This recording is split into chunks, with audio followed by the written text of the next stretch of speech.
The topic for today is neuroophthalmology. I will be talking about the oculomotor nerves, which include the third nerve, the fourth nerve, and the sixth nerve. And I will also be talking about the supranuclear control of gait, along with the sympathetic control of gait and the medial longitudinal fasciculus. So I have divided neuroophthalmology into two parts. In the first part, we'll be dealing with the anatomical structures, and in the second part, we'll be dealing with the various syndromes.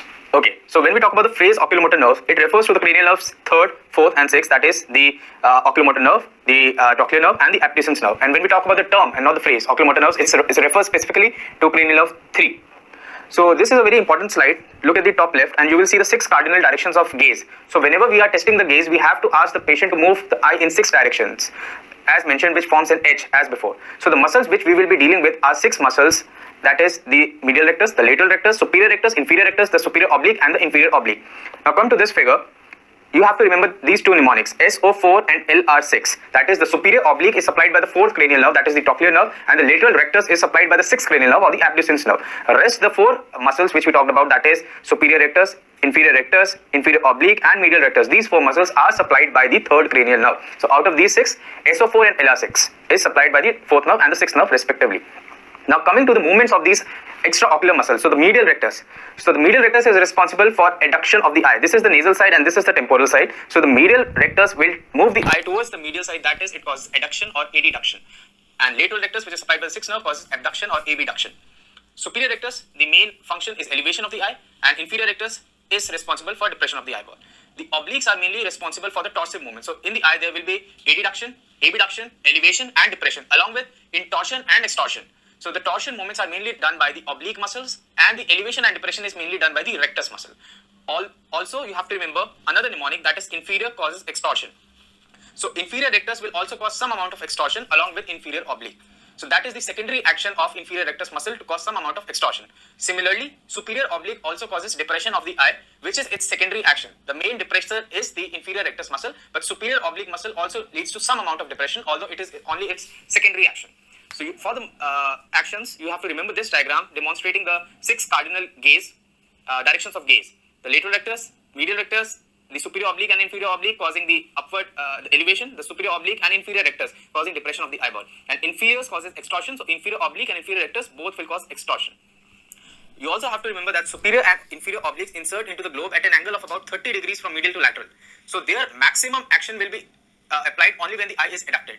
So when the eye is adducted, it causes maximum action of elevation and depression. Although even during adduction, the primary elevators and depressors of the eyeball are still the recti muscles, but the obliques exert their maximal action when the eye is adducted.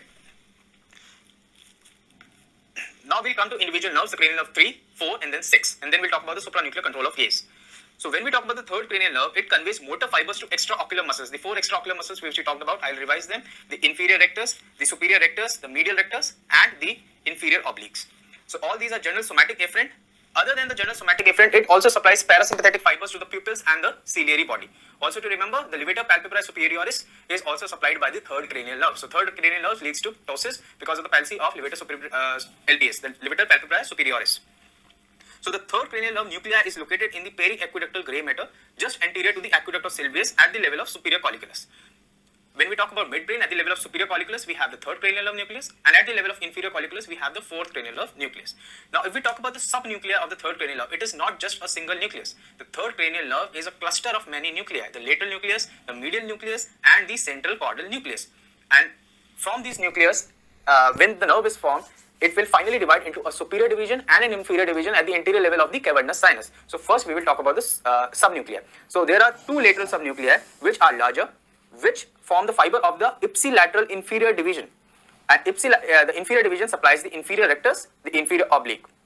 The 2 medial subnucleus, they supply the superior division and they supply the contralateral superior rectus muscle. So it is important to know that the superior rectus muscle is supplied by the contralateral nucleus.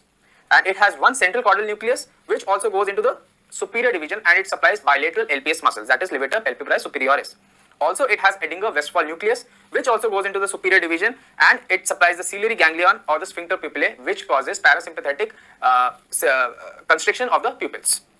So as just to revise, the lateral nucleus will form the inferior division, and the medial, the central caudal nucleus, and the Edinger-Westphal nucleus. All these nucleus will form the superior division. So 3 runs parallel to the posterior communicating artery. It is another very important clinical finding, because if there is a vascular malformation like an aneurysm, aneurysm of the PCOM artery, that is the posterior communicating artery, which is a branch of the internal carotid artery, there can be third nerve palsy, which classically presents with ptosis of the eye.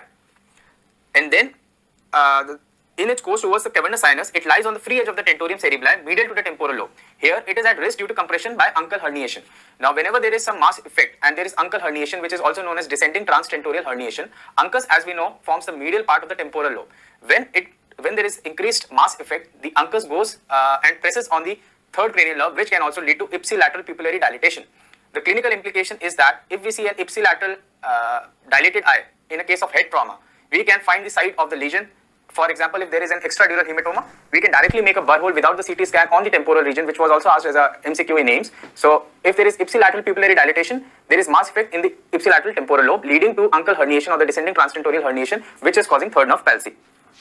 Through the nerve subarachnoid course, the parasympathetic fibers lie superficially on the dorsomedial surface. The location of these fibers influence whether the third nerve palsy will involve the pupil, which is also an important diagnostic point, and it is very important. The parasympathetic fibers which supply the pupil lie superficially on the dorsomedial surface. Hence, there is pupillary dilatation when there is mass effect, which is an early finding, and it indicates a neurosurgical emergency. Now, cranial nerve 3, as we talked about, separates into the superior and the inferior division in the interior region of the cavernous sinus, and it then enters the orbit through the superior orbital fissure, and it passes through the annulus of Zinn. Now, the third nerve is responsible for near reflex, and the components of near reflex are pupillary constriction, convergence, and accommodation. So, as we talked about, the third cranial nerve passes through the annulus of Zinn in the superior orbital fissure. Now, this diagram of the superior orbital fissure and inferior orbital fissure is very important and has been asked many times in the PG entrance exam. So, in the left, we can see that there is a diagram of the orbit. The bony rim of the orbit can be visualized, which is made up of 7 bones.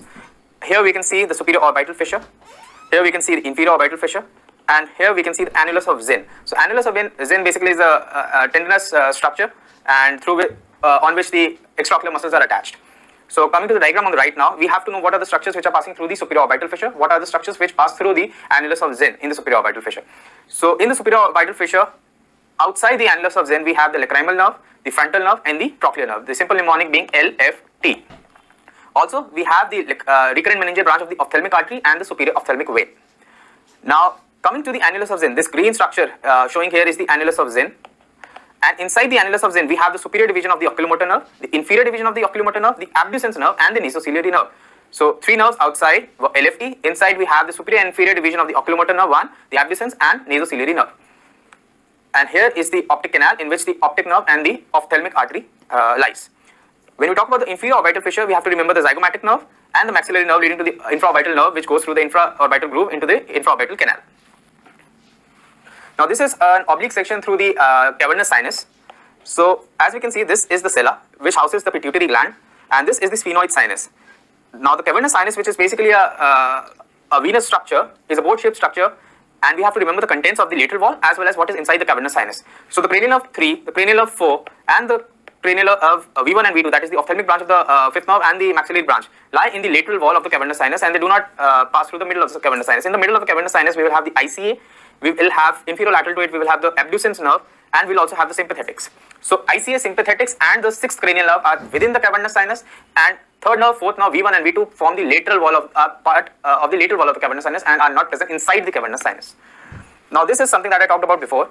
So, this is a classical presentation that can be a spot diagnosis for MCQs in a pictorial question to find the diagnosis, the vascular malformation. So, this is classically a PCOM aneurysm. So, in the left, we can see the various arteries. So, this is optic nerve, this is another optic nerve, this is the ICA, this is the ACA, and this is the anterior communicating artery.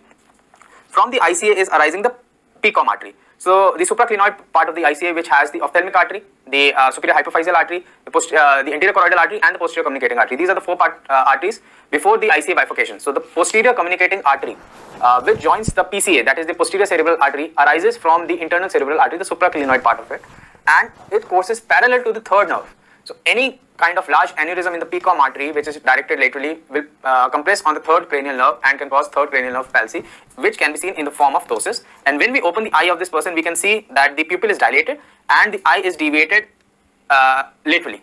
Because of the action of the lateral rectus muscle and the inferior oblique muscles, it is down and out eye, down and out. Because the 3rd nerve palsy is present and the extraocular muscles which are working are only the lateral rectus muscle and the superior oblique muscle. Due to their action, the eye is down and out. Now we are done with the third cranial nerve. Now we have to move on to the next nerve, which is the fourth cranial nerve. We have to remember that it is the smallest cranial nerve. It is an MCQ. It is the smallest cranial nerve. It arises from the midbrain at the level of the inferior colliculus, and it is the only cranial nerve to exit the brainstem posteriorly. It exits posteriorly.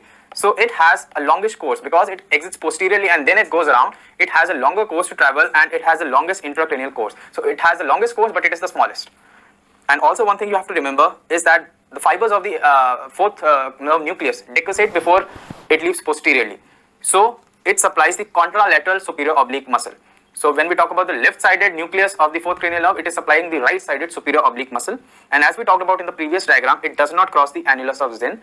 The LFT, that is the lacrimal nerve, the frontal nerve and the trochlear nerve are outside the annulus of Zinn, and the nasociliary, abducens and oculomotor nerve are within the annulus of Zinn in the superior orbital fissure.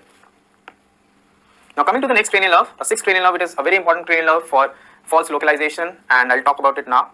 So there are only two nerves which arises from the midbrain, that is the third and the fourth nerve. So when we move on to the sixth nerve, it arises from the region of the pons, normally the middle pons to the lower pons, in the grey matter of the dorsal pontine tegmentum in the floor of the fourth ventricle. And it is very important that it is encircled by the looping fibers of the facial nerve. So whenever we draw a diagram of the floor of the fourth ventricle, we draw the median sulcus and then we draw the facial colliculus. So this is a very important landmark. It indicates the looping fibers of the seventh cranial nerves which loop around the sixth nerve nucleus. So whenever we enter through it, it can cause seventh nerve palsy whenever we are removing tumors in the region of the fourth ventricle.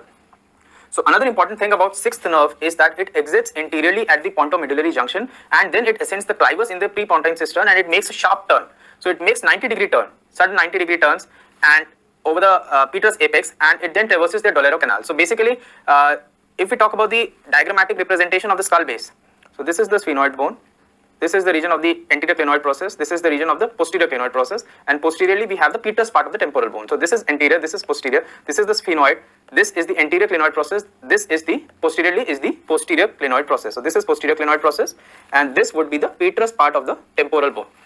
So whenever the sixth nerve is traversing, it traverses like this after making a sharp turn. And over there is a ligament which is known as the petroclinoid ligament, and it forms a canal which is known as Dorello's canal. So it is an MCQ. Sixth nerve passes through which canal? It is the Dorello's canal, and which is basically roofed by the petroclinoidal ligament, and the sixth nerve passes through it. And since it makes a sharp turn, whenever there is raised intracranial pressure, there is effacement of the cisterns, which are basically the subarachnoid spaces filled with CSF. So whenever there is increased intracranial tension, there is pressure on the sixth cranial nerve whenever it makes a sharp turn, and this leads to sixth nerve palsy, even though so that is a false localizing sign. So it is a very important false localizing sign, sixth nerve cranial palsy in increased intracranial pressure. It is known as false localization because the lesion may be somewhere else which is producing raised ICP, but we see sixth nerve palsy. So it is not localizing it correctly, hence it is known as false localizing sign. And the next I talked about earlier also, that nerve enters the cavernous sinus in company with the third and fourth nerve, where it lies below and medial to the third nerve and just lateral to the ICA. So it is present within the cavernous sinus and not in the lateral wall, just inferior and lateral to the ICA. Cranial nerve 6 is the only nerve that lies free in the lumen of the sinus and the others are in the wall. It enters the orbit through the superior orbital fissure and the annulus of Zinn to innervate the lateral rectus.